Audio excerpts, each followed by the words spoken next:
Midnight Archives Vault. Episode 4. Sawney Bean, Scotland's Cannibal Clan. Introduction. For centuries, a story has echoed across the coast of Scotland, a story so disturbing that many refuse to believe it ever happened. According to legend, there was once a family unlike any other. A clan that lived hidden from the world, a clan that survived by preying upon travellers. A clan accused of crimes so horrifying that even today, historians struggle to separate fact from fiction.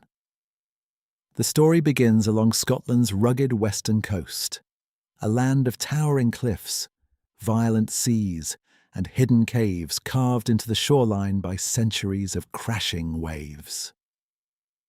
It is here, if the legend is to be believed, that a man named Sawney Bean disappeared from society and created one of history's darkest nightmares.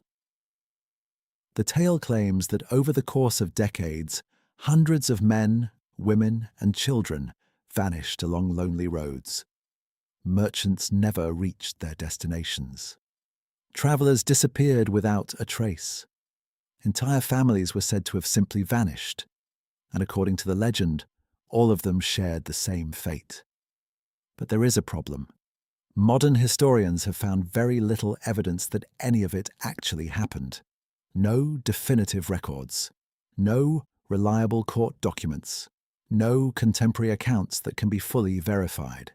Yet, despite this lack of evidence, the legend refuses to die. Tonight, we descend into one of Scotland's most infamous mysteries, the legend of Sawney Bean, Scotland's Cannibal Clan. Chapter 1. The Dark Coast of Scotland. To understand why this story terrified generations of Scots, we first need to understand the Scotland in which the legend takes place. The Scotland of the 15th and 16th centuries was a very different world. Much of the countryside remained wild and isolated. Travel between towns could be dangerous. Dense forests covered large portions of the land. Remote coastlines stretched for miles without settlements. And once darkness fell, travellers often found themselves completely alone. News travelled slowly. Law enforcement was limited. If someone disappeared on a lonely road, there was often no way of knowing what had happened. Many simply vanished into history. It was the perfect environment for rumours to grow. And grow they did. Stories spread from village to village, whispers of missing merchants, stories of abandoned horses wandering without riders, tales of people who left home and never returned. At first, these disappearances seemed unconnected, but according to legend, something far more sinister was taking place. Somewhere along Scotland's western coast, hidden beneath towering cliffs and battered by the sea, a family was waiting. Chapter 2. Sawney Bean.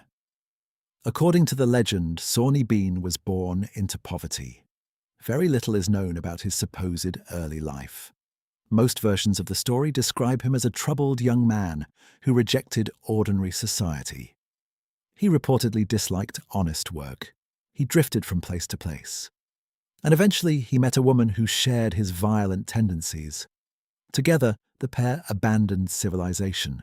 They left behind villages, roads, and laws.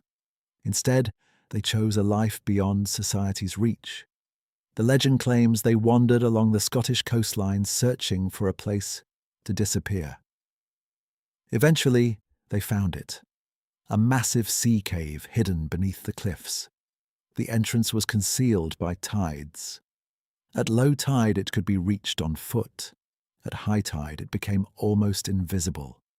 To anyone passing by, it appeared to be just another rocky section of coastline. But beyond the entrance stretched a labyrinth of tunnels deep inside the earth. According to the tale, this cave would become their home. And eventually, their kingdom. If the story is true, it was here that one of history's darkest legends began. Chapter 3. Life inside the cave. According to the legend, Sawney Bean and his companions settled deep within the hidden sea cave. At first, survival would have been difficult. The cave offered shelter from storms. It offered protection from discovery. But it could not provide food. And so, according to the story, the pair turned to robbery. Travelers passing through isolated stretches of countryside became easy targets. A lone merchant, a wandering laborer, a rider returning home after dark. The legend claims these victims were ambushed and robbed. Then, as time passed, the crimes became more violent, far more violent. Years passed. Children were born inside the cave. Then, grandchildren, and eventually, great-grandchildren. The hidden family grew larger with every generation. According to the tale, dozens of people eventually occupied the underground refuge. None attended church. None participated in society. Most had never known any world beyond the darkness of the cave. If the story is true, an entire clan had been raised in complete isolation, hidden from the world, forgotten by history, or perhaps waiting for history to find them. Chapter 4. The Disappearances. As the years passed, the number of missing travelers allegedly increased. At first, authorities saw no pattern. After all, medieval Scotland was a dangerous place. Accidents happened, bandits existed, people disappeared. But eventually, the numbers became impossible to ignore. Merchants vanished while travelling familiar routes. Families reported loved ones who never arrived home. Horses were sometimes found wandering alone. Abandoned wagons occasionally appeared beside lonely roads, yet the people themselves were nowhere to be found. According to legend, fear began spreading across western Scotland. Villagers whispered about monsters, demons, curses. Some believed supernatural forces were responsible, others suspected criminal gangs. No one imagined the truth could be worse. Local authorities launched investigations. Search parties combed forests and coastlines. Suspects were arrested. Several innocent people were reportedly accused of murder. Yet no evidence ever emerged. No bodies, no witnesses, no answers. The disappearances continued, and with every passing year, the legend claims the hidden clan grew bolder. Chapter 5. The Survivor. Then came the incident that changed everything, at least according to the story. One evening, a wealthy traveller and his wife were returning home along a remote Scottish road. The sun had already begun to set. Darkness was spreading across the countryside. Without warning, figures emerged from the shadows. Attackers surrounded the couple. The horse reared in panic. Steel flashed in the fading light. The traveller fought desperately. He drew his weapon and struck back against the attackers. The battle was fierce. His wife was dragged from her horse. The odds seemed hopeless. Then something unexpected happened. Another group of travellers appeared further down the road. Seeing additional witnesses approaching, the attackers fled into the darkness. For the first time, according to the legend, someone survived. Bruised and shaken, the man reported everything he had witnessed. The attackers, their appearance, the direction they had escaped. The authorities finally had a lead. And for the first time in decades, the mystery appeared solvable. Chapter 6. The Hunt Begins. News of the survivors' account spread rapidly. If the legend is true, fear turned into outrage. The attacks could no longer be dismissed as rumour. Someone was responsible, and someone needed to be found. According to the story, the investigation eventually reached the ears of King James himself. Determined to end the disappearances, the king allegedly ordered a massive search. Some versions of the tale claim hundreds of soldiers participated. Others suggest the force was much smaller. Either way, the objective remained the same: find the killers. Bloodhounds were brought in. trackers searched the countryside. Every clue was examined. Every report was investigated. The hunt stretched across forests, hills, and coastlines. Then finally, the dogs picked up a scent, a trail that led west, toward the sea, toward the cliffs, toward a place few people would ever think to search. A hidden cave concealed by the tides, the very cave where, according to legend, the Bean clan had lived for decades. What investigators would allegedly discover inside would transform the story into one of Scotland's most terrifying legends. Chapter 7. The Discovery. According to the legend, the search party followed the bloodhounds to a remote section of Scotland's western coastline. Towering cliffs rose above crashing Atlantic waves. The sea pounded relentlessly against the rocks below. At first, nothing seemed unusual. Then the trackers noticed something, a narrow opening hidden beneath the cliffs, partially concealed by the tide, easy to overlook, easy to miss. The dogs became agitated. The scent trail ended at the cave. The search party lit their torches and entered. Darkness swallowed them almost immediately. The cave stretched deep into the earth. The further they travelled, the more unsettling the atmosphere became. The sound of the sea faded behind them. Only the flicker of torchlight remained. Then they began finding evidence. According to the story, scattered belongings appeared throughout the cavern. Pieces of clothing, tools, personal possessions, items that clearly belonged to dozens of different people. As the search continued, the scale of the discovery became increasingly disturbing. The deeper they ventured, the more evidence they uncovered. And then, according to the legend, they reached the heart of the cave. Chapter 8. The Horrors Within. This is the part of the story that transformed Sawney Bean into one of Scotland's most feared legends. According to the tale, investigators discovered piles of stolen possessions collected over decades. Jewellery, weapons, coins, clothing, household goods, items taken from countless victims. The cave allegedly contained enough evidence to explain years of disappearances.